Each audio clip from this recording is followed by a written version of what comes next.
Hoje nós vamos falar com nada mais, nada menos do que Diego, vice-presidente de Finanças e Estratégia do iFood. Vai que é sua, Diego, fique à vontade. Obrigado, valeu, pessoal. Muito prazer estar aqui. É um dia muito interessante para a gente falar sobre temas que cada vez são mais presentes no dia a dia do gestor brasileiro, do empresário brasileiro, da sociedade, do consumidor brasileiro, que há muito tempo está relegado, né? E eu costumo sempre dizer que o Brasil é o único país do mundo que você tem uma estrutura igual ao do Procon.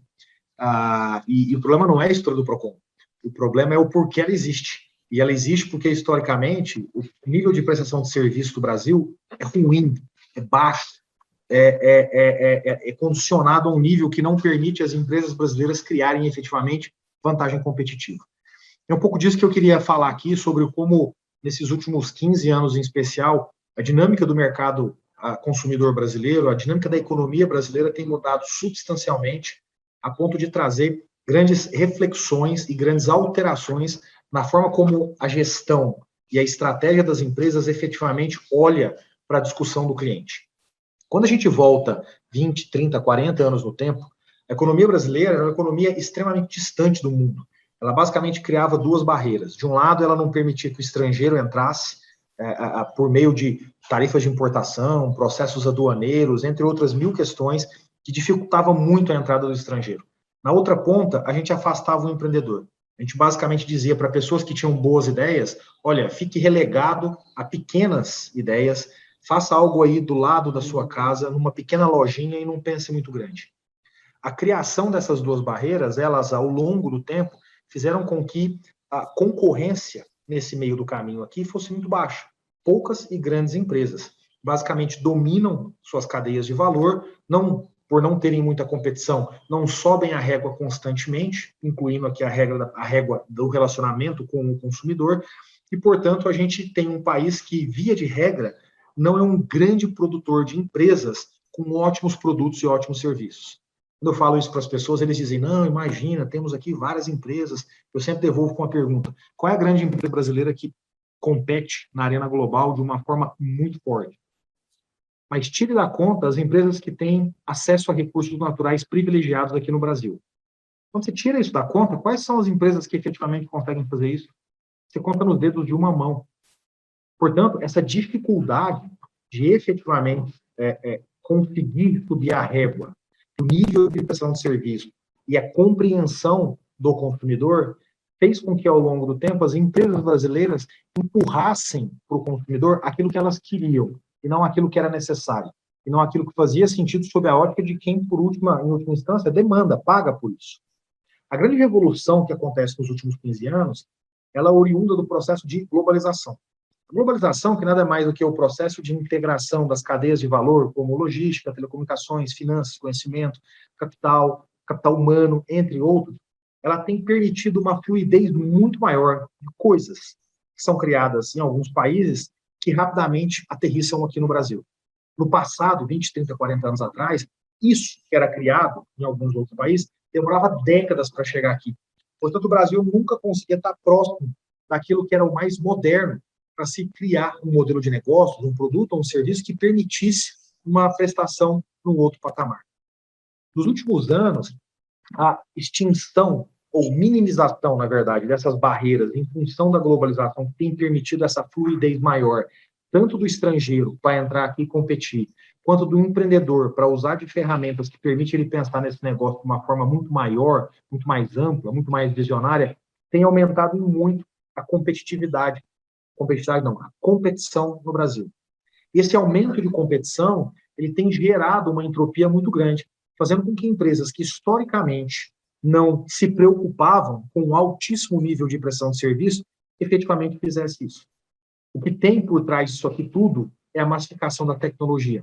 A globalização, ela permite, então, que essas coisas criadas em outros países cheguem muito rápido aqui dentro do Brasil, e ao chegarem aqui, dado o tamanho do Brasil, geografia, a população e a economia, isso ganha uma escala muito rápida, ganha uma escala muito grande, o que significa, do ponto de vista econômico, uma redução de preços. Então, essas ferramentas que são criadas ao longo desses últimos anos em outros países, ou mesmo aqui dentro do Brasil, elas chegam com muita velocidade na mão de pessoas e chega barato. o que vai permitindo tanto o estrangeiro vir para cá com mais força, quanto para o empreendedor conseguir entrar nessa arena de competição sonhando grande. É isso que explica, por exemplo, o porquê nos últimos 15 anos a gente tem falado tanto de startups. É isso que explica o porquê nos últimos 15 anos a gente tem falado tanto de unicórnios. É isso que explica o porquê nos últimos anos a gente tem falado da transformação que empresas tradicionais têm sofrido. É por isso que nos últimos 15 anos a gente tem cada vez mais falado de marcas globais que, a partir de uma posição física super distante do Brasil, tem penetrado nesse mercado. Vamos pegar alguns exemplos aqui. Quando a gente fala de Uber, estamos falando disso. De São Francisco, uma empresa entra aqui, melhora brutalmente o nível de serviço, reduz o custo e muda radicalmente a cadeia de valor.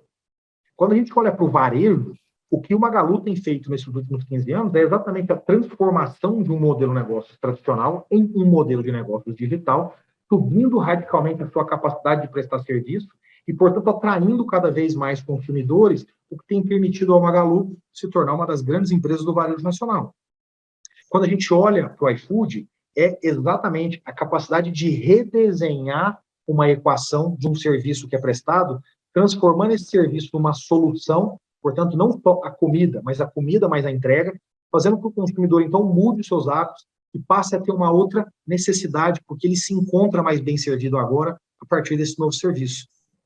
E quando a gente pega essas empresas aqui, veja que a gente não está falando de empresas meramente digitais, no sentido de estar na nuvem, de estar em um app.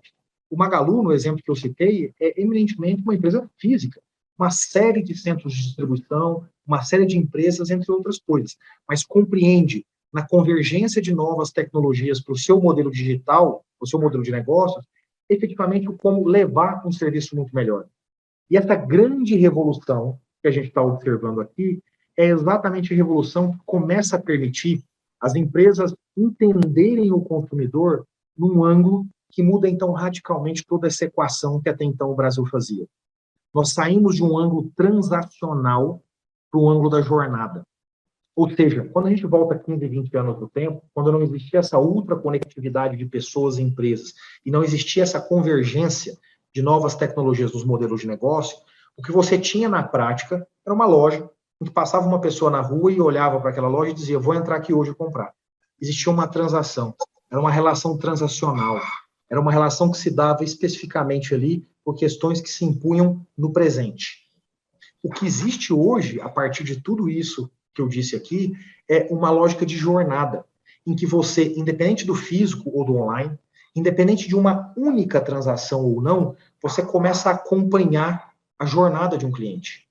Ou seja, quando você é capaz de capturar essa informação e, de alguma forma, seguir essa jornada do cliente ao longo de redes sociais, de plataformas, de engajamentos que se dão de forma ativa ou passiva por parte da empresa, você começa a fazer um desenho e que, com a ajuda de data, vai te dizendo de forma preditiva o que está acontecendo com aquele consumidor. Você consegue hoje acompanhar, por exemplo, um jovem que entra na faculdade, que casa, que tem filho, que aumenta a renda de uma forma muito mais clara, portanto, ajustando a demanda efetiva. Portanto, sabendo que eu, como varejista, em algum momento tenho que oferecer fralda. E antes eu não tinha que oferecer fralda. Eu, como uma instituição financeira, preciso oferecer agora um mero cartão de crédito, com um limite muito pequeno que permita um universitário tocar a vidinha dele, ainda simples, dentro do mês.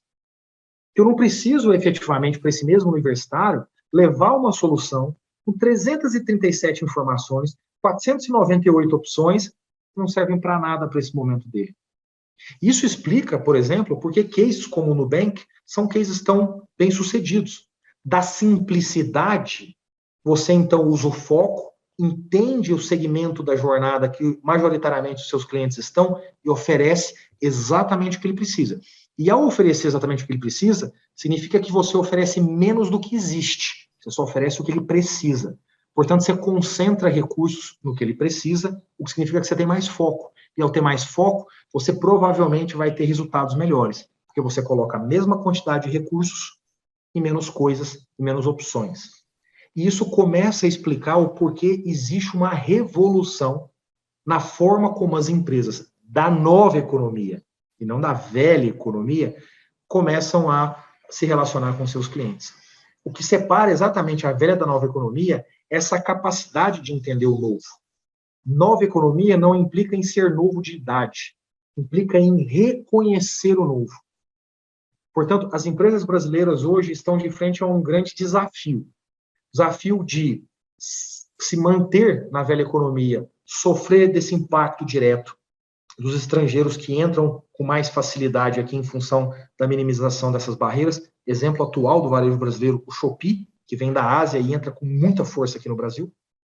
Ou as empresas brasileiras vão fazer essa migração para a nova economia, seja nascendo como startups, já com esse conceito, ou empresas tradicionais que fazem esse movimento, ajustando toda a sua lógica interna, incluindo aqui cultura e modelo de gestão, para que possam, então, competir de igual para igual com essas empresas e, mais do que isso, permitir que o Brasil possa ter a aspiração de ter 20, 30, 40, 100, 200 marcas competindo globalmente, porque nós temos capacidade de entender o cliente de uma forma que poucos teriam e, ao mesmo tempo, criar uma jornada, uma experiência que poucas empresas no mundo conseguem. Pessoal, super obrigado, muito legal bater esse papo. Agora vamos abrir aqui para algumas perguntas para a gente descer um pouco mais aqui e sentir o pulso do que está acontecendo no evento. Muito bacana, né? À toa que essa nova economia está transformando o Brasil, né? Eu estava até conversando com o Eric, vem para cá para a gente bater um papo aqui junto com o Diego, que antigamente uma empresa, para ela ter confiança e ter reconhecimento, ela tinha que ter 10, 15 anos de idade, porque senão ela não teria essa confiança. E a nova economia mostra que não precisa disso, como você falou aí da Nubank, que é uma empresa nova que tem a nova economia na veia, e falou também da Magazine Luiza, que é uma empresa de 15 anos, que não importa se ela é agora ou se ela é antiga, importa ela reconhecer e começar essa nova economia. Então, muito bacana aí, parabéns pelo livro, pelo trabalho que você tenha feito.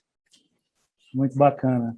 Eu estava ouvindo ali a palestra, Diego, e aí a gente sempre pergunta aqui para os entrevistados e para os palestrantes um pouquinho sobre qual é a visão dele em relação a sucesso e experiência, né? E quando a gente fala de iFood, por exemplo, a gente está falando de algo recente para os brasileiros e que, de certa forma, o iFood, eu acho que o próximo passo do iFood é virar verbo, né? Então, tipo assim, do jeito que você fala com o Google, você diz assim, olha, dá um Google aí, tipo, pede um iFood. Então, assim, o iFood acaba sendo meio que parte da rotina das pessoas, né, diariamente, meio que as pessoas introduziram esse novo hábito. E aí eu queria perguntar para você o seguinte, qual é a relação que você vê entre uma boa experiência e a construção de hábitos? Veja, essas coisas não necessariamente andam juntas, essas coisas elas podem andar descasadas num certo momento, até que em algum ponto do tempo elas se encontrem, né? O que eu estou falando aqui é, eventualmente, uma empresa ela vai buscar a construção do hábito por meio, por exemplo, de uma jornada promocional muito forte, com a intenção de criar uma grande base de usuários. Isso é super normal, isso pode acontecer, mas isso não é sustentável por si só. Ou seja, a recorrência ao longo do tempo, ela deveria, junto com a construção do hábito, por exemplo, a partir de uma forte campanha promocional que dura muito tempo, ela deveria também permitir que as empresas construíssem uma jornada para o usuário muito forte, né? Uma jornada que permita ao usuário se apaixonar pelo hábito, porque é bom estar numa certa plataforma, é bom estar num certo ecossistema, é bom estar próximo de uma marca, e não só por causa de um hábito promocional. Então, essas coisas podem andar em paralelo por um tempo, mas elas precisam se encontrar para trazer o caráter da sustentabilidade. Muito bacana, realmente faz todo sentido o que você falou. E, Diego, para a gente dar uma boa experiência para o cliente, a gente precisa saber quem é o nosso cliente. No caso do iFood, vocês têm 3 clientes, né? Você tem o restaurante, o fornecedor, lá, o entregador, e o cliente final. Como é que vocês conseguem entregar a experiência para esses 3 tipos de cliente totalmente diferentes um do outro? Primeiro, a gente, internamente, a gente trabalha esses 3 clientes de forma segregada. Ou seja, a gente dá foco para determinados times, para que esses times efetivamente compreendam especificamente aquele cliente. Imaginar que é possível você ter 3 clientes tão diferentes um do outro e que uma única pessoa vai conseguir dar foco para os 3 ao mesmo tempo, me parece algo um tanto audacioso. A gente não acredita nisso. Então, primeiro, a gente estrutura muito bem as equipes para que exista um foco muito claro. Segundo ponto, nós não admitimos no nosso time que olha para esses clientes, e no iFood como um todo, pessoas que não têm empatia por eles. Ou seja, não adianta você ter uma área que eventualmente seja responsável por fazer todo o atendimento de um cliente, se as áreas que estão no entorno, quando são acionadas, quando um processo cross as toca, elas não têm a velocidade de reação tão grande quanto essa área principal. Ou seja, não estamos falando de empatia. Portanto, quando eu falo, por exemplo, da tesouraria do iFood, eu preciso que essa tesouraria ela efetivamente entenda o que é esse cliente, porque no momento em que eu tenho que fazer uma transação extremamente acelerada para conseguir dar conta de um caso específico, essa tesouraria não simplesmente siga o processo padrão. Ou seja, essa compreensão, essa empatia que existe por parte de toda empresa em relação a esses públicos é extremamente importante. E, por último, tão importante quanto, é a questão de você reconhecer a sua limitação em trabalhar com toda a base de dados que esses clientes geram e, portanto, trazer para esse jogo a inteligência artificial, que te permite, então, identificar padrões com muito mais facilidades, te permite prever comportamentos e, portanto, te permite ser muito mais assertivo, fazendo, então, com que a escala das decisões e da execução que você faz seja muito maior do que tratar isso sem a existência da inteligência artificial. Nossa, bacana, é importante entender que existe tipo de clientes e não dá para tratar eles iguais, né? Cada cliente tem um tratamento específico e dependendo da situação atípica tem que ser feito um novo protocolo e não seguir aquele padrão linear que é feito todo dia. Eu chamo isso aí de adaptação em tempo real, né? É a vida se desenrolando e você precisa se adaptar ao que está acontecendo naquele momento e aí é onde entra a empatia. Muito legal esse seu ponto de vista. Diego, eu queria fazer uma pergunta. Só antes de Eric entrar aqui na outra pergunta, eu sou cliente assíduo do iFood, tipo, eu não gosto de cozinhar, eu tô lá todo dia pedindo iFood, e assim, quando acontece um problema comigo, eu nunca falo do restaurante, eu falo, poxa, por exemplo, a comida estragou não, a comida veio atrasada, poxa, o iFood atrasou minha comida, né? Então as pessoas acabam associando todas as marcas que estão no iFood, o restaurante, todas as marcas de restaurante acabam associando o iFood, porque eu não faço discriminação, eu falo o iFood, o restaurante do iFood. Então é bem bacana isso, né? Faz parte da minha vida já o iFood. Não existe restaurante, existe o iFood. Bem bacana, mas pode ir para a sua pergunta aí. Legal. Então, o que eu queria ouvir um pouquinho da sua opinião é o seguinte: hoje existe uma tendência à construção de super aplicativos, né? São os famosos super apps. E aí, quando se fala de super apps, a gente está falando de aplicativos que resolvem tudo na vida do consumidor. E eu queria ouvir um pouquinho de você, qual é a sua opinião em relação ao Super App, né, e em relação a como é o grande desafio de entregar uma boa experiência ao cliente nos Super Apps, né, porque você passa a resolver, assim como você citou durante a sua palestra, você passa a resolver vários problemas, mas para que a coisa dê certo, você precisa fazer um filtro, né, precisa fazer uma seleção daquilo que você entrega para que você consiga realmente fazer uma boa experiência lá na ponta. E aí eu queria ouvir um pouquinho de você em relação aos Super Apps. Qual a sua opinião? Olha, eu não tenho nada contra o Super Apps. Eu tenho contra o raciocínio simplista que muita gente faz, usando argumentos com correlações frias, correlações simplistas, sem uma fundamentação do que gera bons cases de sucesso de Super Apps. Então, quando alguém fala assim para mim, não, o Super App aqui porque é na China. O ambiente chinês não tem literalmente nada a ver com o ambiente brasileiro. Portanto, os fatores que levam ao sucesso de alguns cases de Super App na China não necessariamente são comparáveis ao possível sucesso aqui no Brasil. Mesma coisa para quem faz essa comparação com Singapura, com Malásia, onde você encontra ali alguns outros Super Apps. para as pessoas que dizem isso, eu automaticamente digo, beleza, qual é o super app dos Estados Unidos? Qual é o super app da Europa? Portanto, é muito simplista alguém olhar para um país que tem algo certo, bom, e falar, aqui também vai ser assim. Então, veja, o conceito do super app é bom, inegável. Inegável. Agora, ele necessariamente funciona no Brasil? Não sei. O consumidor vai me dizer. Não existe um único case no Brasil até agora que conseguiu provar para qualquer pessoa provar e não simplesmente fazer uma narrativa que os números de um super app ficam de pé. Ou seja, a construção de verticais dentro de um mesmo lugar gera uma altíssima frequência com altíssimo engajamento, reduzindo, por exemplo, a tua necessidade de ações promocionais para que o cliente fique dentro de todas aquelas verticais. Não existe um único número até hoje no Brasil ou na América Latina que prove. Narrativas provam, narrativas falam, criam. Mas, então, eu não tenho nada contra a ideia do super app. Ela soa boa, ela soa interessante. Entretanto, ela não está provada. Nos Estados Unidos, por exemplo, quando você pensa na Amazon, você não pensa num super app. Você pensa num grande ecossistema formado por uma série de verticais independentes que permitem os clientes compreenderem a marca com alguma facilidade e assimilarem o nível de prestação de serviço entre as verticais, dizendo, vou ficar mais aqui. Mas não necessariamente numa lógica de super app. Portanto, a discussão do super app, para mim, ela ainda é recente, ela não está dada, ela precisa ser testada, eventualmente ela vai funcionar, eventualmente ela não vai funcionar. O que a gente só não pode aceitar são narrativas fluidas, jogadas por aí, sem ter, naturalmente, calcada em bons resultados. Você falou bonito, realmente se não tem como provar, não tem como afirmar, né? Tem entre dados e fatos no argumento, como não tem fatos e dados, então fica todo mundo ainda tentando entender como é que vai ser esses super apps aí no futuro.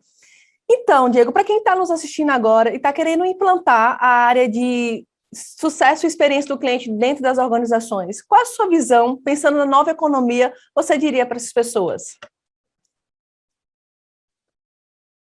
Olha, o que eu diria é abra sua cabeça para compreender o novo, abra sua cabeça para entender o que está sendo feito, que está criando tendências, abra sua cabeça para esquecer a forma como você fazia. A velocidade do mundo hoje é muito grande. A forma como as mudanças acontecem é muito mais volátil, muito mais entrópica. Portanto, você não pode mais se dar o luxo de olhar para o passado e apostar em formas que você fez. Você tem que estar aberto para testagem. Você tem que estar aberto para descobrir coisas a partir de testes que você faz com aquilo que você até então não fazia. E aí, então, definir os seus caminhos e deixar simplesmente de acreditar que você tem a melhor ideia do mundo. Legal, legal. Aproveitando, a gente está falando de nova economia, né? A gente não pode deixar de falar dos fatos recentes. Foi exatamente essa transformação que a pandemia nos trouxe, né? Então, a pandemia ela fez esse processo de aceleração de empresa na grande maioria das empresas, né? Então, você passa a ter agora um novo consumidor digital, que antes ele estava... Quem tinha um pouco de resistência passou, de certa forma, a aceitar mais e a interagir mais nesse ambiente digital. E aí eu queria ouvir de você o seguinte: como é que vocês encararam esse desafio, né, da pandemia em si, para que o cliente lá na ponta ele continuasse recebendo uma boa experiência? Porque houve, né, trazido pela pandemia, uma série de restrições. Então, essas restrições, de certa forma, mudou o modus operandi das empresas. Como é que foi a transição de vocês durante esse processo da pandemia? Olha, a grande mudança que nós fizemos aqui o iFood é uma empresa de tecnologia, então a capacidade de adaptação ela é rápida, né? Você trabalha bastante com códigos, com testagem, você descobre rapidamente coisas que estão funcionando bem ou não e, portanto, faz os ajustes. Então, a velocidade ela é boa. Então, o grande ponto aqui para a nossa adaptação não foi tanto de gestão, de decisões de produto, etc., mas foi de empatia, né? A forma como alguém gere o seu restaurante, a forma como o entregador se expunha, a forma como o cliente passou a trabalhar agora, por exemplo, como um home office, consumidor, ela mudou. E nessa mudança, eu tive que mudar, ressignificar a minha empatia. O jeito que eu olhava para cada um desses três públicos, ele mudou. Portanto, coisas que eu oferecia não tinham mais valor. Coisas que eu não oferecia passaram a ter muito valor. Eu acho que essa foi a grande mudança, a gente sentar dentro de casa e viver um processo de ressignificação de todos esses públicos e, como consequência, comunicar isso muito bem para a organização, para que as pessoas, de forma descentralizada e ágil, pudessem ajustar, então, as suas decisões, impactando, então, cada um desses três públicos. Muito legal. E, na sua visão, esse novo consumidor digital, né, porque que ele estava, de certa forma, na margem ali, ele usava um pouco e, de repente, ele começa também a usar. Então, um exemplo é você fazer compras do supermercado por um aplicativo. Muitas pessoas fizeram compra do supermercado pelo aplicativo pela primeira vez. Então, na sua opinião, essa mudança é uma mudança permanente ou ela também é passageira? Tipo, passou a pandemia, quem fez a feira pelo aplicativo vai voltar para o supermercado. Como é que você percebe essa permanência desse novo consumidor no ambiente digital? Ela está dada. Ela está dada. Acho que o que a gente vai ver agora é só uma desaceleração da velocidade. Então, você tinha já um movimento que era crescente antes da pandemia. Da pandemia, ele se acelerou e agora ele volta para um processo normal de crescimento. Ou seja, muita gente, em análises simplistas, vai dizer, olha, agora o crescimento não é grande. É claro que ele não é grande, as pessoas estão voltando para a rua. A pergunta é outra. A pergunta é, fundamentalmente, a direção está para onde? Fundamentalmente, as estruturas que levam à decisão do comportamento do consumidor, ela está feita de que forma? É natural, está muito claro que ela é digital. Isso não quer dizer que todo mundo vai consumir tudo digital. Isso quer dizer que as pessoas descobriram opções cada vez mais ligadas ao digital. Que as pessoas descobriram que ir a um determinado lugar não é mais necessário para se fazer algumas coisas. Quer dizer que as pessoas descobriram que fazer uma pesquisa antes em determinados ambientes é muito melhor do que ir direto para a rua para poder tomar uma decisão. Isso está dado e vai continuar crescendo. Não na mesma velocidade da pandemia, porque a pandemia, naturalmente, era um ambiente que acelerava isso muito mais. Eu até como consumidora posso falar isso, porque eu tive que comprar pelo aplicativo por conta da pandemia, e a experiência é muito melhor. Eu não preciso pegar carro, não preciso pegar estacionamento, eu não preciso carregar a sacolinha, eu não preciso pegar o carrinho para botar a sacolinha dentro. Então, para mim, a experiência foi sensacional. Eu ir no mercado comprar, fazer as compras no mês, vai ser uma coisa que realmente eu vou fazer quando, tipo, vou ali fazer uma coisa diferente, fazer compra no supermercado, mas muito provavelmente eu vou me manter fazendo compras no aplicativo, porque a experiência, a facilidade de tempo é muito mais fácil, muito mais rápido. Então, eu como consumidor, acredito que vai se manter, sim, a tendência é aumentar cada vez mais. Mas, para finalizar aqui, Diego, nossa entrevista, poxa, eu estou muito feliz de você estar aqui, muito obrigada mais uma vez. Eu queria falar um pouquinho mais sobre o seu livro. Conta para a gente como é que você teve essa inspiração, que você escreveu, essa ideia. Eu achei sensacional a história, eu comprei o seu livro, eu estou chateada porque esqueci de trazer aqui para a entrevista, mas conta aí para a gente como é que foi a ideia de montar esse livro, e como é que foi montar, lançar e vender mais de 1 milhão de livros. Conta aí. Olha, eu fiquei...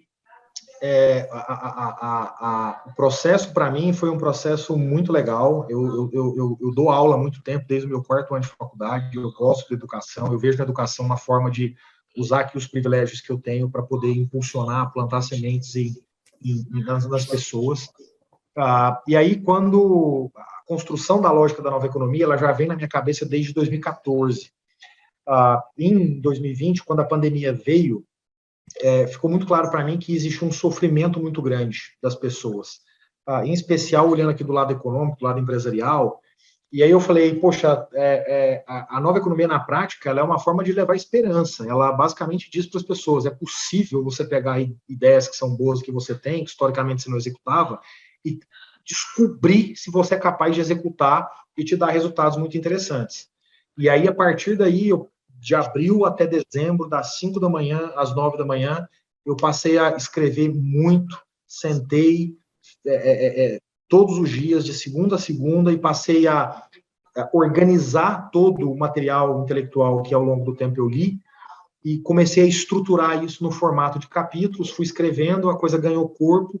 Em dezembro eu terminei, em janeiro eu entreguei para a editora, em março ele foi anunciado, em abril pré-lançado e lançado na sequência, e aí começou o processo de venda. Não cheguei no 1 milhão, né? Mas ele se tornou um best-seller com 2 semanas de venda e o processo tem sido muito positivo, muito feliz até aqui. Aí na terceira edição, né, se eu não me engano. Poxa, Exatamente, parabéns. na terceira edição em 60 dias. Olha aí, gente, é Legal. um absurdo. Quem não comprou, compre, porque vale a pena, é sensacional, assim, realmente ele conseguiu resumir o que você precisa saber sobre a nova economia no livro dele, então vale muito a pena, eu super indico, vai nessa que é sucesso. Então, muito obrigada, Diego. Estou muito feliz que você está aqui. Parabéns pelo seu trabalho, tudo que você vem fazendo.